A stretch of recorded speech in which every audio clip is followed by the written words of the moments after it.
नमस्कार विद्यार्थी मित्रों, धोरण 12 विषय हिंदी द्वितीय भाषा पाठ क्रमांक सुभाष मानव, सुभाष महामानव, साहित्य प्रकार रेखाचित्र છે।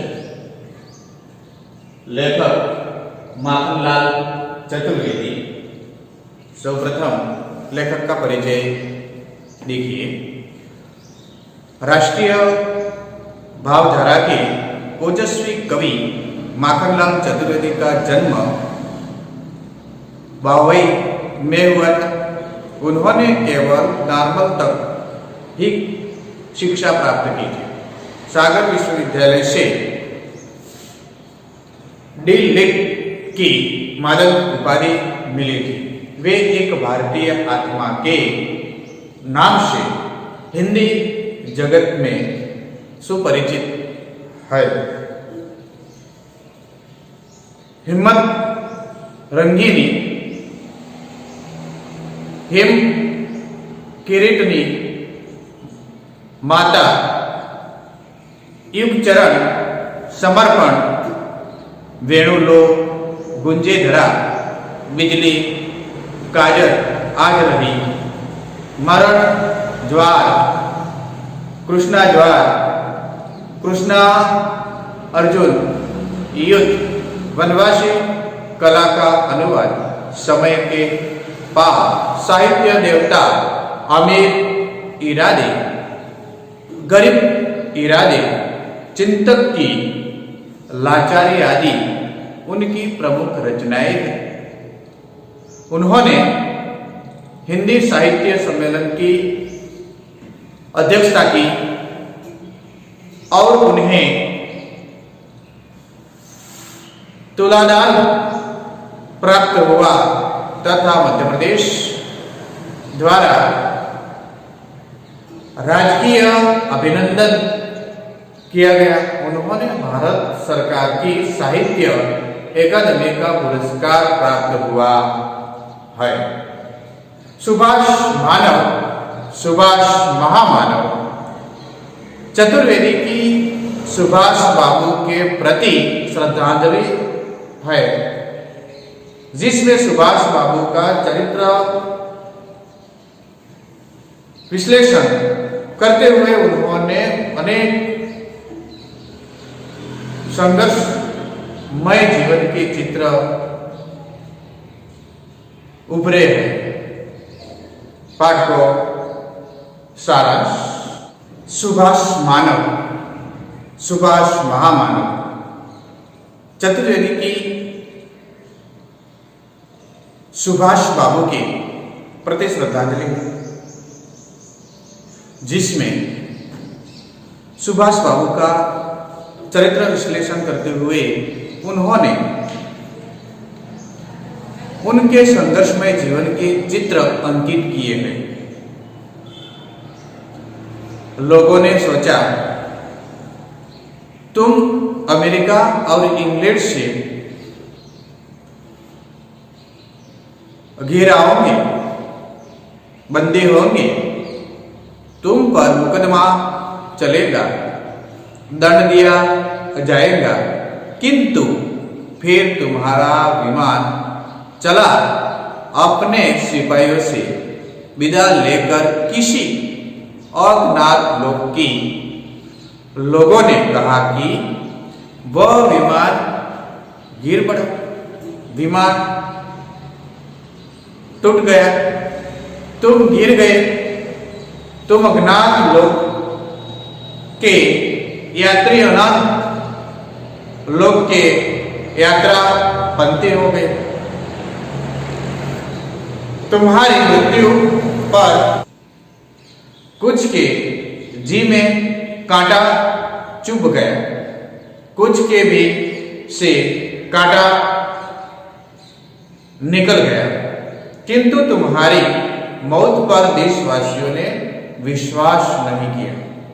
वे सोचते रहते हैं कि किसी दिन किसी देश में किसी वेश में तुम जरूर मिलेंगे, किंतु तुम तो रहस्य हो, न जीवन में मरण में तुम्हारा स्वभाव कैसे बदलेगा।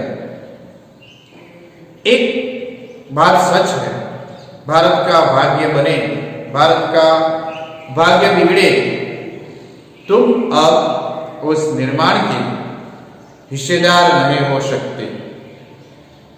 तो भारतीय विश्वासों पर हरिया रहे हो, क्योंकि स्वतंत्रता मिलने के दिन वे तुम्हारे प्रयत्नों का मूल्य चुकाना चाहते थे, किंतु तुम पास न थे।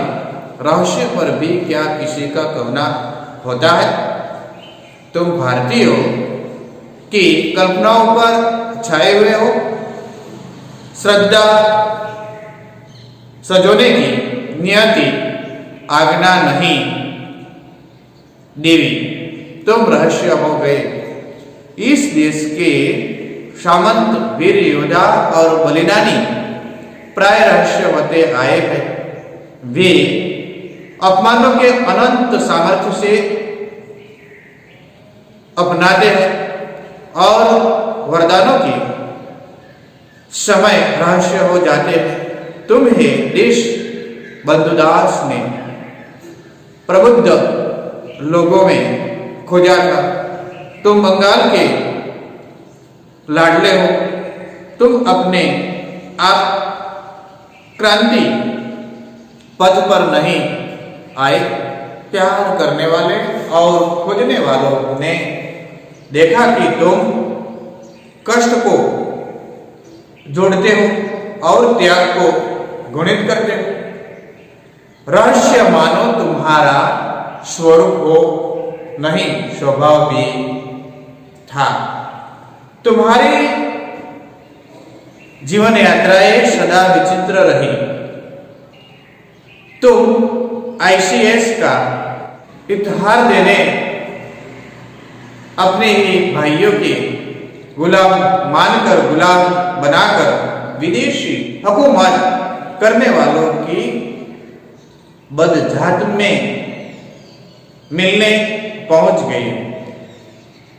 सियादास के क्रांतियों में जहां अपने ही भाइयों को जन देवता मानकर उनकी पूजा की जाती, माने रक्त निकट लेकर देश सेवा के अग्निपथ में स्वर्ग पहुंच गए। तो प्रस्तुत थे देश भक्तों के साथ किसी ब्रिटिश जेल में युद्ध काल बिताते और पहुंच गए युद्ध के बीचों बीच ब्रिटेन के शत्रुओं को मित्र बनाकर युद्ध की सेना के सेनापति और भारतीय स्वतंत्रता के प्रथम वाइसरॉय कहलाने विमान टूटने से तुम पहुंच गए अनंत लोक में, जहां देवता तुम पर पुष्प वर्षा करे। जीवन पथ भी तुम्हारा संघर्षमय रहा। देश बंधु देवलोकवासी हुए। अब बंगाल का नेतृत्व तुम्हें प्राप्त न था। देश प्रिय सेनगुप्ता से संघर्ष हुआ। ऐसा संघर्ष जिससे तुम्हें पछाड़ मिली। कांग्रेस के अखिल भारतीय पथ में तुम्हारे सामने जवाहरलाल थे। गांधी जी और मोतीलाल जी के सम्मिलित बल के सामने तुम छोटे पड़ गए। तुम्हें पुनः कलकत्ता कांग्रेस में 1928 ठोकर मिली। जब तुम स्विट्जरलैंड की रोग शैया पर पड़े थे, तब तुमने देशवासियों को चेतावनी दी थी कि गांधी के नेतृत्व से दूर हट जाए, किंतु जब तुम लौटकर भारत आए तब देशभक्त नरीमान डॉक्टर खरे और न जाने कौन कौन गांधी विरोधी तुम्हें स्वयं नष्ट करने पड़े और गांधी के आशीर्वादों से भरी हरिपुरा कांग्रेस के सभापतित्व की गांधी व राष्ट्रपतित्व तुमने स्वयं गांधी और वल्लभ भाई और गांधीवादियों के हाथों ग्रहण किया। फिर डॉक्टर पट्टाभी से लोहा लेकर गांधी को पीछे ठेलकर तुमने त्रिपुरा कांग्रेस की गद्दी जीती। कटुता बरसना और इल्जामों के बीच एक 103 जोर में भी कौन इंतजाम तुम पर नहीं लगा। यह भी तुम्हारे सामने कठोर संघर्ष था। तुम्हें हारना पड़ा। कलकत्ता तुमने कांग्रेस की गाड़ी छेड़ दी। हिटलर का तुम्हें भारत का प्रभाव वाइस राय बनाना, महीनों कोई खबर न पाकर भारतीयों को तुम्हारी मृत्यु की दुशंका और एक दिन तुम्हारा शेगांव रेडियो पर भारतीयों से बोलना और वह आजाद हिंद सेना व युद्ध व तैयारी मानो युग के महान और मरण भागते तूफान के हाथों तुमने अपने आप को हंसते हंसते और एक ब्रिटिश युद्धों को जनी युद्ध कहने वाली देशघातकता देश में कहने लगे। वह जापान का एजेंट हो गया। वह देशघातकता जो खुद जापान ने महान पड़ोसी के हाथों रेडियो और नारों पर बिक चुकी थी, किंतु तुम थे कि जमाने की छाती पर लिखे अपने सुनहले नाम को अपने हाथों मसल कर मिटा देने के मूल्य तक पर अपने को संकटों में फेंक चुके थे कि भारत तो आजाद हो जा।